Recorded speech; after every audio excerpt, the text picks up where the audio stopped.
നമസ്കാരം. ഇന്ന് നമ്മൾ ചെയ്യാൻ പോകുന്നത് ക്യാബേജ് മഞ്ചൂരിയൻ ആണ്. അപ്പോൾ നിങ്ങൾക്ക് ഈ വീഡിയോ ഇഷ്ടപ്പെട്ടാൽ ഉറപ്പായിട്ടും ലൈക്ക് ചെയ്യുക, ഷെയർ ചെയ്യുക. അപ്പോൾ നമ്മുടെ ക്യാബേജ് മഞ്ചൂരിയൻ എങ്ങനെ ഉണ്ടാക്കുന്നത് നോക്കാം. അപ്പോൾ നമ്മുടെ ക്യാബേജ് മഞ്ചൂരിയന് വേണ്ടിയിട്ട് ഞാനിവിടെ കുറച്ച് ക്യാബേജ് എടുത്തിട്ടുണ്ട്. ഇത് ഞാൻ മിക്സിയുടെ ജാറിൽ വെച്ചിട്ട് ജസ്റ്റ് ഒന്ന് കറക്കി എടുത്തതാണ്. അപ്പോൾ അല്ലെങ്കിൽ നമുക്ക് ഗ്രേറ്ററിൽ വെച്ചിട്ട് ഗ്രേറ്റ് ചെയ്ത് എടുത്താലും മതി. ഞാനിപ്പോൾ ഇവിടെ ഒരു മിക്സിയുടെ ജാറിൽ ചെറിയ പീസുകളായിട്ട് കട്ട് ചെയ്തിട്ട് ജസ്റ്റ് ഒന്ന് കറക്കി എടുത്തതാണ്. അപ്പോൾ നമ്മൾ അധികം അങ്ങോട്ട് ഫൈൻ പേസ്റ്റ് ആയിട്ട് അരച്ചെടുക്കാൻ പാടില്ല. ഇതിപ്പോൾ ഇങ്ങനെ പൊടി പോലെയാണ് ഇരിക്കുന്നത്. അപ്പോൾ മിക്സിയിൽ കറക്കി എടുക്കുമ്പോൾ അധികം അങ്ങോട്ട് അരിഞ്ഞു പോകാണ്ടിരിക്കാനായിട്ട് ശ്രദ്ധിക്കുക. അതിനുശേഷം ഇത് നന്നായിട്ടൊന്ന് പിഴിഞ്ഞെടുക്കണം. കാരണം ഇത് ക്യാബേജ് ആണ്, അപ്പോൾ വാട്ടർ കണ്ടന്റ് ഒക്കെ കൂടുതലാണ്. അപ്പോൾ നന്നായിട്ട് അങ്ങോട്ട് പിഴിഞ്ഞെടുക്കുമ്പോൾ നമ്മൾ ഈ നാളികേരമൊക്കെ പിഴിഞ്ഞെടുക്കുന്ന പോലെ ഇത് നന്നായിട്ട് വെള്ളം വരും. അതങ്ങോട്ട് പിഴിഞ്ഞു കളയുക. അപ്പോൾ അതുപോലെ നന്നായിട്ട് പിഴിഞ്ഞ് ഇതിൻ്റെ വെള്ളമൊക്കെ കളഞ്ഞെടുത്ത ക്യാബേജ് ആണിത്. ഇതിപ്പോൾ ഒരു 2.5 കപ്പ് ഉണ്ട്. അതായത് 250 ml 2.5 കപ്പ് ക്യാബേജ് എടുത്തിട്ടുണ്ട്. ഇനി ഇതിലേക്ക് നമുക്കൊരു 3 ടേബിൾ സ്പൂൺ കോൺഫ്ലോറും 3 ടേബിൾ സ്പൂൺ മൈദയും കൂടെ ചേർത്ത് കൊടുക്കാം.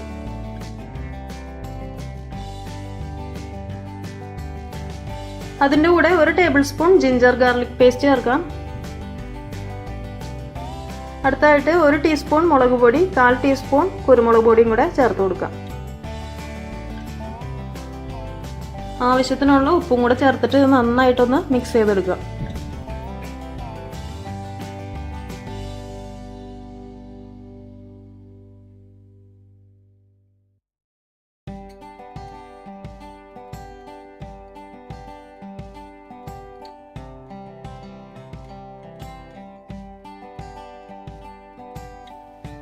അപ്പോൾ നമ്മുടെ ക്യാബേജ് നന്നായിട്ട് കുഴച്ചെടുത്തിട്ടുണ്ട്. അപ്പോൾ നമ്മളിത് കുഴച്ചെടുക്കുമ്പോൾ അഡീഷണൽ ആയിട്ട് വെള്ളമൊന്നും ചേർത്ത് കുഴക്കേണ്ട ആവശ്യമില്ല കേട്ടോ. കാരണം നമ്മുടെ ക്യാബേജിൽ തന്നെ ഒരു ഈർപ്പം എന്തായാലും ഉണ്ടാവും. നമ്മൾ എത്ര വെള്ളം പിഴിഞ്ഞ് കളഞ്ഞാലും അതിനൊരു ഈർപ്പം ഉണ്ടാവും. അപ്പോൾ ആ ഒരു ഈർപ്പം തന്നെ മതിയാവും. നമ്മൾ ഈ പൊടികളൊക്കെ ഇട്ട് മിക്സ് ചെയ്യുമ്പോൾ ആ ഒരു ഈർപ്പം തന്നെ കറക്റ്റ് ആയിരിക്കും. എന്നിട്ട് ഈ ഒരു സ്റ്റേജിൽ നിങ്ങൾ ഉപ്പും എരിവൊക്കെ നോക്കുക. പോരാന്നുണ്ടെങ്കിൽ ഇട്ട് കൊടുക്കുക. എന്തായാലും എരിവ് ഇതിപ്പോൾ മതിയാവും. ഇപ്പോൾ എനിക്കിപ്പോൾ അത്യാവശ്യം എരിവുണ്ട്. അപ്പോൾ അതുകൊണ്ട് എരിവ് ചിലപ്പോൾ നിങ്ങൾക്ക് വേണ്ടി വരില്ല. ഉപ്പ് പോരാന്നുണ്ടെങ്കിൽ ഇട്ട് കൊടുക്കുക. ഇനി ചെറിയ ഉരുളകളായിട്ട് ഉരുട്ടിയെടുക്കാം.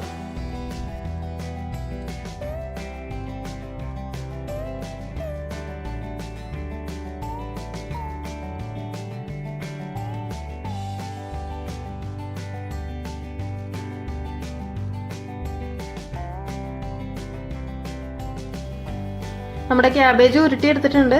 ഇനി അടുത്ത സ്റ്റെപ്പ് എന്ന് പറയുമ്പോൾ നമുക്ക് ഓയിൽ ചൂടാക്കണം. എന്നിട്ട് ഒരു മീഡിയം ഫ്ലെയിമിൽ വെച്ചിട്ട് ഫ്രൈ ചെയ്തെടുക്കാം.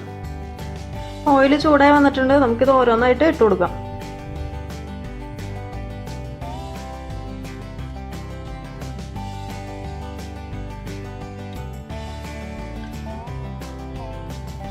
അപ്പോൾ നേരത്തെ പറഞ്ഞ പോലെ തന്നെ തീ മീഡിയം ഫ്ലെയിമിൽ വേണം വെക്കാനായിട്ട്.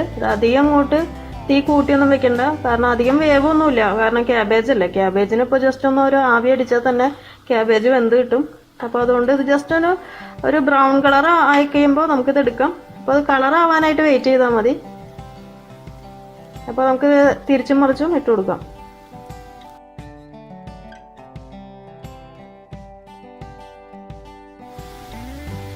അപ്പോൾ നമ്മുടെ ക്യാബേജ് കളറായിട്ടുണ്ട്. നമുക്ക് ഈ ഒരു സമയത്ത് ഇത് കോരിയെടുക്കാം. എന്നിട്ട് അടുത്തത് ഇതുപോലെ തന്നെ ഫ്രൈ ചെയ്തെടുക്കാം.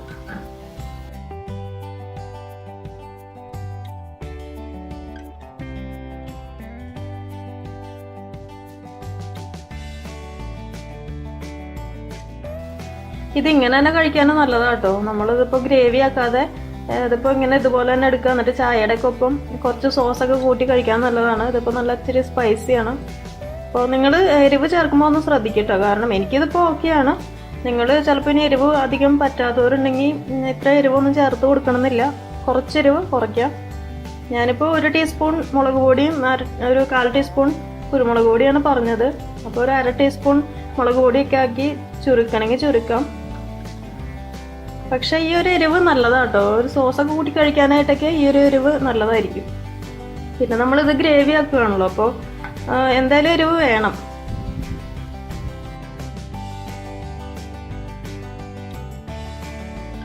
അപ്പോൾ നമ്മുടെ എല്ലാ ക്യാബേജും ഫ്രൈ ചെയ്തെടുത്തിട്ടുണ്ട്. ഇനി ഇത് മാറ്റി വയ്ക്കുക. എന്നിട്ടൊരു പാൻ അല്ലെങ്കിൽ ഒരു പാത്രം വെക്കുക. അതിലേക്ക് ഒരു 2-3 ടേബിൾ സ്പൂൺ ഓയിൽ ഒഴിച്ച് കൊടുക്കാം.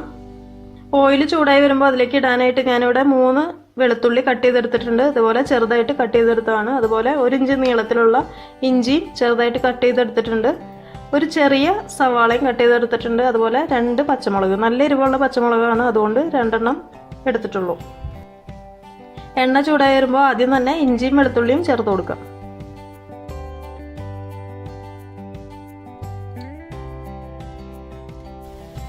ഇഞ്ചിയും വെളുത്തുള്ളിയും ചെറുതായിട്ടൊന്ന് കളറ് മാറിയിട്ടുണ്ട്. ഈ ഒരു സമയത്ത് നമുക്ക് സവാളയും പച്ചമുളകും ചേർത്ത് കൊടുക്കാം.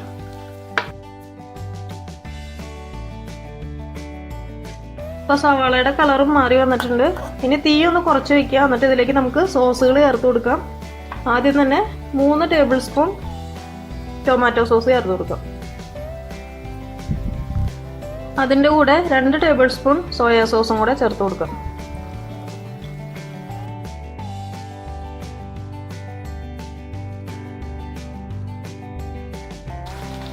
1 ടീസ്പൂൺ വിനീഗറും കൂടെ ഒഴിച്ചു കൊടുക്കാം.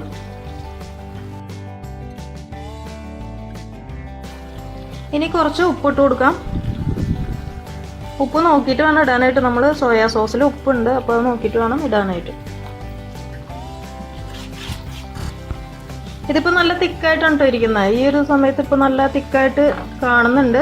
അപ്പോൾ അതുകൊണ്ട് ഇനി കോൺഫ്ലോർ ഒന്നും മിക്സ് ചെയ്ത് ഒഴിക്കണം എന്നില്ല. ഇനിയിപ്പോൾ നിങ്ങൾക്ക് ഇച്ചിരി കൂടെ ഒരു തിക്കായിട്ടാണ് ഇരിക്കേണ്ടതെന്നുണ്ടെങ്കിൽ ഒരു 1/4 കപ്പ് വെള്ളത്തിൽ 1 ടീസ്പൂൺ കോൺഫ്ലോർ ഒന്ന് മിക്സ് ചെയ്ത് ഒഴിക്കുക. അപ്പോൾ ഞാനിവിടെ ഇനിയിപ്പോൾ കോൺഫ്ലോർ ഒന്നും മിക്സ് ചെയ്ത് ഒഴിക്കണില്ല. ഒരു 1/4 കപ്പ് വെള്ളം മാത്രം ഒഴിച്ചു കൊടുക്കാം.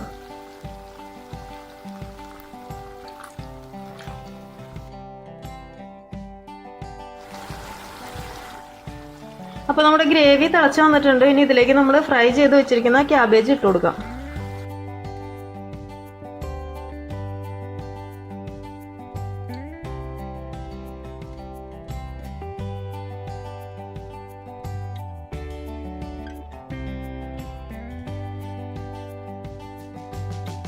ഇനിയിപ്പോൾ ഈ ഒരു സമയത്ത് വേണമെങ്കിൽ നമുക്ക് ഇതിൽ കുറച്ച് പഞ്ചസാര തൂവി കൊടുക്കാം കേട്ടോ. കാരണം ചില സോസുകളൊക്കെ നല്ല പുളിയായിരിക്കും. അപ്പോൾ അതുകൊണ്ട് അതൊന്ന് നികത്താൻ വേണ്ടിയിട്ട് കുറച്ച് പഞ്ചസാര ഇട്ട് കൊടുക്കാം. ഞാനിപ്പോൾ ഇവിടെ ചേർത്തേക്കുന്ന ആ സോസ് അധികം അങ്ങോട്ട് പുളിയില്ല, അപ്പോൾ അതുകൊണ്ട് ഞാൻ ഇവിടെ ഇപ്പോൾ ചേർക്കുന്നില്ല.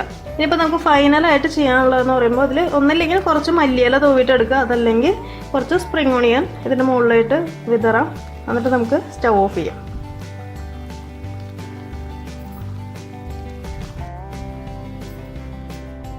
അപ്പോൾ നമ്മുടെ ക്യാബേജ് മഞ്ചൂരിയൻ റെഡിയാണ്. നിങ്ങൾ ട്രൈ ചെയ്ത് നോക്കണം. നിങ്ങൾക്ക് എന്തായാലും ഇഷ്ടപ്പെടും. കാരണം നല്ല ടേസ്റ്റി ആയിട്ടുള്ളൊരു ഡിഷാണ്. ഇതിൻ്റെ കോമ്പിനേഷൻ എന്ന് പറയുമ്പോൾ ഫ്രൈഡ് റൈസും ആണ്. അപ്പോൾ നിങ്ങൾ മസ്റ്റായിട്ടും ട്രൈ ചെയ്ത് നോക്കുക. നിങ്ങൾക്ക് ഈ വീഡിയോ ഇഷ്ടപ്പെട്ടാൽ ലൈക്ക് ചെയ്യുക, ഷെയർ ചെയ്യുക, അതുപോലെ തന്നെ സബ്സ്ക്രൈബ് ചെയ്യുക. അപ്പോൾ അടുത്ത ദിവസം നമുക്ക് കാണാം. അതുവരേക്കും thank you for watching tasty spot.